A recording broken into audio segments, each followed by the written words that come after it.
Welcome to the Brew Crew Review Podcast, the show by fans for fans of your Milwaukee Brewers.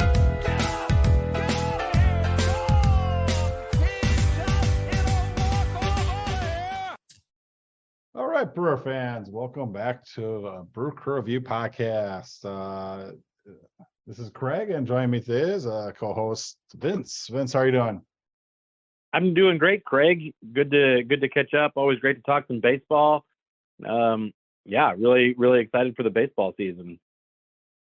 All right, well, the Brewers, again, just a couple podcasts ago, the Brewers had not signed a free agent, a major league free agent as of yet. Since that time, the Brewers have signed former Brewer, left-handed pitcher Wade Miley, and now they've signed third baseman Brian Anderson, formerly of the Miami Marlins, 29 years old, right-handed batting. What is your take on this latest move, Vince? For me, I guess it's fine. I don't dislike Anderson or anything, but it doesn't really move the needle. My concern is, sort of a long-standing concern, in that the Brewers are not proactively addressing the actual needs on the team. Getting somebody like an Anderson, it's not a bad thing when you've already got a lineup that's set and you've already got, a bunch of guys that can already slide in places that you don't really need these major upgrades. But I think that where the Brewers are at offensively, this is not a move that we should have been prioritizing. And I'm not really sure what our plan is for him. I guess he's going to play third base. Quite frankly, I'd rather have Urias play third. And I guess if Anderson's a way to solidify the bench a little bit, then so be it. But this would have been probably the fourth or fifth move that I would have made with the off season, and instead it's like our number two major move outside of getting Contreras. So I don't hate it, but it's not anything that moves the needle for me. Yeah, I mean, a couple of years ago, when Brian Anderson was just breaking in the league, he had a fairly decent year with the Marlins. I'm like, oh, this guy looks like a third baseman in the future. He's got kind of like him. Has some versatility to play corner outfielder too. But since that time, he's really trailed off for various reasons. Obviously, again, I can't use a pandemic for an excuse for everything, but I mean, in reality, he went through some injuries for the last couple of years and was never really fully healthy. And but when he was on the field for the Marlins, he was really underperforming big time based off of what the potential he showed throughout the minor leagues and through his first year and a half as a Marlin. So again, the Marlins could have, he was still arbitration eligible for another year. The Marlins could have simply paid him, picked him back up, and they literally let him go. So I believe the Brewers signed him probably for a little bit less than what he would have gotten in arbitration, I'm guessing. Yep. But with that being said, I mean, it's kind of a telltale sign if the Miami Marlins are cutting a guy who's still arbitration eligible from their 25-man roster. I'm not sure exactly that's a recipe for success. No offense to the Marlins, but I mean, yeah, I guess what is your take on, will Brian Anderson be handed the third base job? Will he compete for at bats with the likes of Luis Urias, or what's our situation with second base now that Wong is gone? I mean, is Bryce Turang, does this bump Bryce Turang kind of out of the picture for this year, or at least bump him to a reserve role or something? Or I guess what's your take on really what this means for the Brewers starting lineup and possibly their 25-man roster? My take on Urias has always been that he is best suited as a utility guy, not because he doesn't have talent to play just about every day, but just because he can play multiple positions, and there is value to that. So my concern with this move is that Anderson's not better than Urias. So I don't think that Anderson should slot as your everyday third baseman ahead of Luis Urias at this point in his career. And to me, it still leaves a hole at third base, or at least it keeps Urias from being put in the role that I think he's most valuable in. I know that you and I might disagree on that, but for me, Urias isn't an everyday starting third baseman, but he's a better starting third baseman than Anderson. I think that Urias can play just about every day, but I like that he can slide into shortstop. I like that he can play second base. I like that he can play third base. So that's where I think Urias has the best value for me. But to answer your second base question, I would love to see Terang start every day at second base and just see what the kid can do. He's already, performed successfully at A-ball, AA, and AAA. So I think that, you kind of have to give him that opportunity. That being said, the Brewers seem to be in penny pinching mode yet again, and I don't know if they're going to want to start his clock yet this year. And he's obviously got options remaining, so I don't know that he's going to be handed the starting job, and nor should he be. He would have to earn it out of spring training, but I certainly think that he's performed well enough in the minor leagues that you could make a claim that he should be our starting second baseman. So if it were up to me, you'd have Terang starting at second. You'd have Urias as your utility player, and you have somebody better than Anderson as your third baseman. But since we don't have anyone better, then I would much rather see Urias starting at third base than Anderson personally. Sure. Yeah, I don't disagree with your take mostly on that. I guess we've talked on the side before that. I do actually believe Luis Urias has a higher upside than Bryce Trang, but he's obviously not fulfilled that yet at the major league level. Bryce Trang, he's I think he could become anything, but I think he's left-hand hitting. He's can play all, third, second, shortstop, which is pretty valuable as a utility bench player. With that being said, with the year he had at AAA last year, I think that he probably will deserve a starting gig at some point just to see if he can solidify himself as one.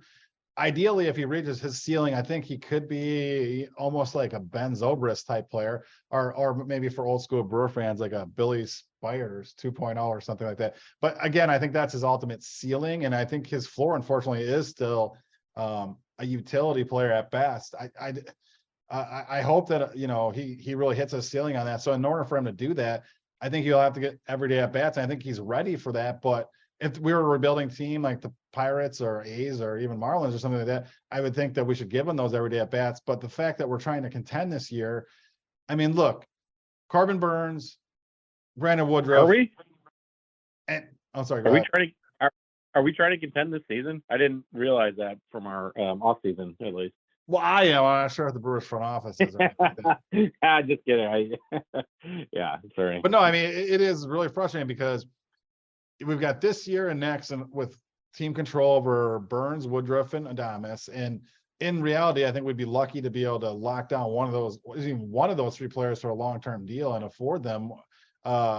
Hopefully two, but I think ideally, probably, I mean, not ideally, but most realistically, probably only one of them. And so to me, your window to contention is this year and next. And if you want to punt at some point next year, if you're not contending and get something for these players that you don't sign long-term, I think that, this should have been the year that we were pushing all of our chips to the middle of the table and making a huge run at it. And it's just really frustrating as a Brewer fan. We're not doing that. And I think it's signaled to fans as of the trade deadline last year that we weren't doing that for last year, and we weren't doing that obviously for this year by trading Hader. I mean, I think that's what just frustrated everyone. Right. I mean, certain people we know have even said they're need to take a break from baseball or because of that move. I mean, it's very frustrating as a Brewer fan. So, I mean, I assume all our listeners are huge Brewer fans as well as us. It is really frustrating, and to know that. I mean, let's just put it this way. If you would have told me going into the offseason, the only two free agents the Brewers would sign would be Wade Miley and Brian Anderson. I don't know if there's a word more than horrific that I could use, but I can't think of it right now. But it's pretty disappointing to say the least. Yeah. And again, for me, it's less about not liking Miley or not liking Anderson. It's to me, it's more, again, the front office, and I hope to be proven wrong, but the front office seemingly has no plans. It seems like they're not being proactive. It seems like they're not taking the moment to address potential upgrades at certain positions that are clear to even the most casual of Brewers fans that need to be upgraded. I mean, our offense at absolute best, if you use some metrics, ranks in the middle of the National League. By many metrics, they rank below average. And I think that for the Brewers not to have addressed the offense this offseason in any meaningful way is appalling when you've got the starting rotation that we actually have under contract for this season, and it's incredibly frustrating. And several months ago, many Brewer fans, said the same refrain as I've heard other seasons. Well, wait, it's a long off season. Wait, it's a long off season. Clearly, something else is brewing. Nothing else is brewing. Like, this is it. And we're sitting here. It's January 30th. Brewers Fan Fest. Oh wait, no, they canceled that too. But so we're already past the point where Brewers Fan Fest would happen, and spring training is starting in a couple weeks. And this is our off season. I mean, this is it. So our big upgrades over the off season, in terms of free agency, are going to end up being Wade Miley and Brian Anderson. Yeah, I mean, it's very and you could say, well, we're not done yet, but there's really nothing left out there free agency wise to make any type of that's any more better quality than those two guys. So, I mean, it's very frustrating. I just don't get it. And I think that they made a decision before the last trade deadline. They could have kind of went for it, and I'm sure they had some offers to trade, Bryce Trang or Garrett Mitchell or Ethan Small to upgrade their current roster at the time. And I think they said, well, if we do this, we're really, we'll gut our top minors for quite a few years here, and then we'll probably have to, if we don't make it this year or next, we're gonna have to go into some rebuild. So should we do that, or do we have enough faith in these guys we draft and are developing them and almost on the cusp of helping us major league level to try to keep contending with what we have? And I think that's the route they went. I don't necessarily know that I agree with that assessment of things. And so again, I just don't, I mean, I'll put it this way. I went through pretty much my entire youth with the Brewers, not as a Brewer fan, the Brewers not having anything even of a semblance of an ace or a number one pitcher, let alone probably even a number two, and plus a decade or two beyond my youth, actually. And the fact of the matter that right now, entering 2023, the Brewers have, in my opinion, hands down the best pitch, not only an ace, but the best pitcher in baseball, plus two additional aces, in my opinion, with Woodruff and Peralta. And then not only that, but some upcoming quality pitchers in Eric Lauer and Aaron Ashby. And that's one heck of a rotation. I mean, what are you doing with the offense right now? I mean, you've just got to question what they've been doing either the last 2 years. I mean, signing Jackie Bradley Jr., then signing Andrew McCutchen to fix last year. And now this year, Brian Anderson. Is this fixing our offense? Absolutely not. I mean, I just don't understand it. No, and in fact, we've gone somehow downhill. McCutchen wasn't even good for us for most of last season. I guess he had a few spurts, but somehow we've managed to get worse offensively, in my opinion. You've lost McCutchen, you've lost Renfroe, you've lost Wong. All those players are replaceable, except what happens when you don't replace them. I mean, Winker, I guess, is somewhat of a power threat. I think that we upgraded at catcher with Contreras, but I still think that overall our offense is probably worse going into the 2023 season than it was at the end of the 2022 season. And that's on the front office. Now, we could be proven wrong, and I hope to be proven wrong, if the kids get some decent playing time and step up in meaningful ways. But, again, if I'm the front office, I'm not looking for that. I would much rather slide guys, to your point earlier, guys like Terang. If we had, Wong or a different second baseman that had more big league experience, then you can kind of get some of these younger guys into games that have meaningful at bats, but don't put all the pressure on them as starters for a playoff contending team. Right now, that's what we're going to do. I mean, it sounds like we're going to probably throw at least, well, for sure, Mitchell, and I would guess one of our other young outfielders into the mix right away on opening day, maybe as a starter, and probably Terang at some point within the first couple of months of the season is going to have to pick up meaningful games as a starter. And that's fine if you're Ryan Braun or if you're somebody with that raw talent, and some of these guys might have it, but it's a lot to depend on, for sure, one, maybe two, maybe three or more guys of that vintage to step up and carry the team offensively in a year that we're supposed to be riding the best rotation in franchise history to the playoffs. I mean, that is just mind-boggling that you would rely on that when there were numerous options available on a free agent market and probably the trade market as well that the Brewers decided to not even pursue from all accounts. well, hindsight is 2020, but there's no doubt in my mind we should have kept Josh Hader, not traded him. We should have traded a No, whole. it's not even hindsight, Craig. We said that at the time.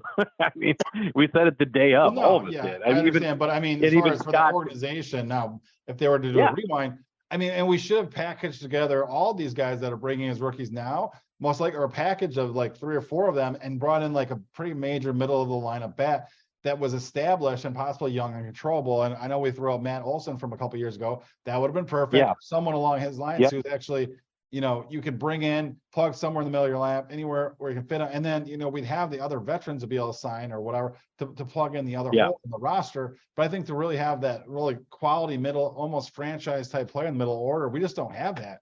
I mean, Christian Yelich is no longer a franchise player. He's barely just above average regular at this point. Willie Adames, I think, is really performing above his talent, and great credit to him, in my opinion. And he could still, you know, even go higher possibly, but in reality, he's not quite a superstar in my opinion, but he's definitely a valuable piece to a championship caliber team.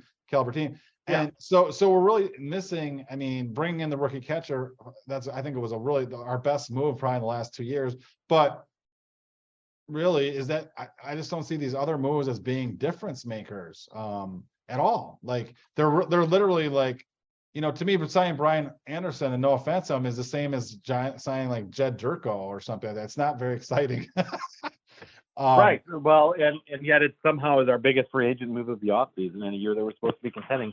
Again, I'm not down on any of the guys that we've brought in this offseason. What I'm down on is the front office not thinking bigger and not truly going all in. And that to me is a bigger problem. And to me, it comes down to a couple things. Number one, it comes down to it being not being proactive and being very reactive. And I think we saw that with the Hader trade too, which is basically even David Stearns even admitted that publicly, let alone, what our reporters like Scott Bartell and Chad Collins found out behind the scenes.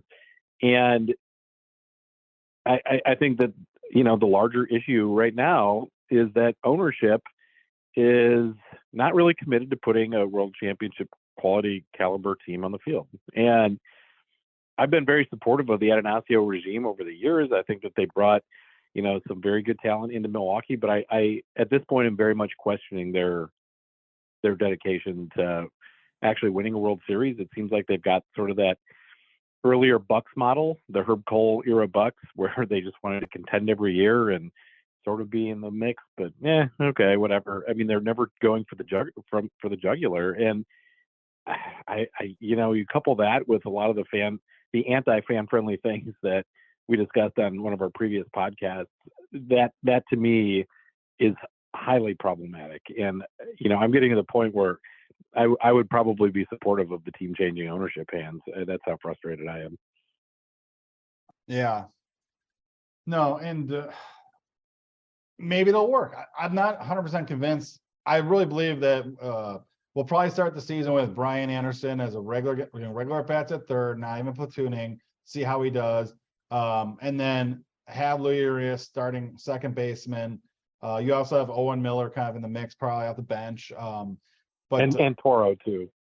Yeah, and yeah, that's right, Armando. I'm guessing Toro will start at AAA. We'll see. But all those guys, Toro I think is switch hitter, but the rest of those guys I mentioned are all right-handed hitters. So really, Turang would be an ideal platoon partner with either of those. With that being said, when you have a young player like Turang, who's 23 years old, he needs everyday at bats. I would not want him in a platoon, even if it's the heavy side of a platoon or whatever. Like, I wouldn't want him in platoon role. I wouldn't want him getting everyday at bats. So my guess is the Brewers might have the same assessment, and that therefore they will start him in the year at AAA. If he's hitting gangbusters, they'll bring him up and give him everyday at bats and send one of those other guys to the bench. And like you said, Louis Urias would be a great swap out into that utility role. Or if he's hitting better than Anderson, then slide him over to third and Anderson goes to the bench.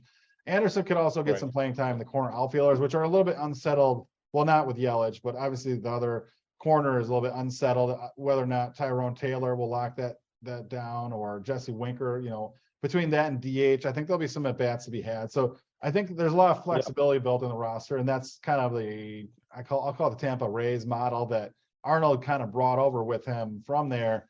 And I get it. It really helps with depth and all that stuff, but I think there's some work to do here. I want quick talk about, I know we don't have a ton of time, but a little bit about the rotation, a little bit about the bullpen. Let's start with the bullpen. What's going on with the bullpen?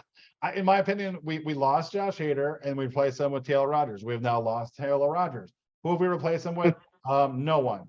Okay, so we need to do that. I'm sorry, but at the very minimum, we've got Devin Williams as our closer. Right now, our setup man is Matt Bush, and that's it. I mean, the rest of our bullpen is just some middle relief type guys like Strzelecki, Javi Guerra, Halby Milner, and then you've got long relievers like Jason Alexander. Oh God. Yeah. Bryce Wilson, Yeah. Adrian Hauser kind of stretch out. We don't really have back at the end of bullpen guys, and we need a big one, in my opinion. And maybe even. Well, we should point out too, Craig, that we lost Justin Topa via trade to the Mariners. We lost Trevor Gott via free agency to the Mariners. We lost. We actually just gave up on. It was really nice to have Brad Boxberger at about $3.2 million. Oh wait. Oh my God! Yeah, I just said Burke Badenhop. Oh my God, I'm flashback. No, I meant Brad Boxberger via free agency to the Cubs. We also lost Burke Badenhop back in the 2013 season to the Red Sox, but that's a different story. Yep, absolutely. So anyway, I think there's some work to be done there. We definitely need to at least sign or trade for one decent back, like experienced back of the bullpen arm, so to speak, a setup man. Ideally a lefty like Hader or Rogers, because we really don't have outside of and that, I guess that'll just segue into our talk of the rotation, because as of right now we have way too many rotation members. Do you believe that we're going to, listing off, in my opinion, the top 6 starting candidates?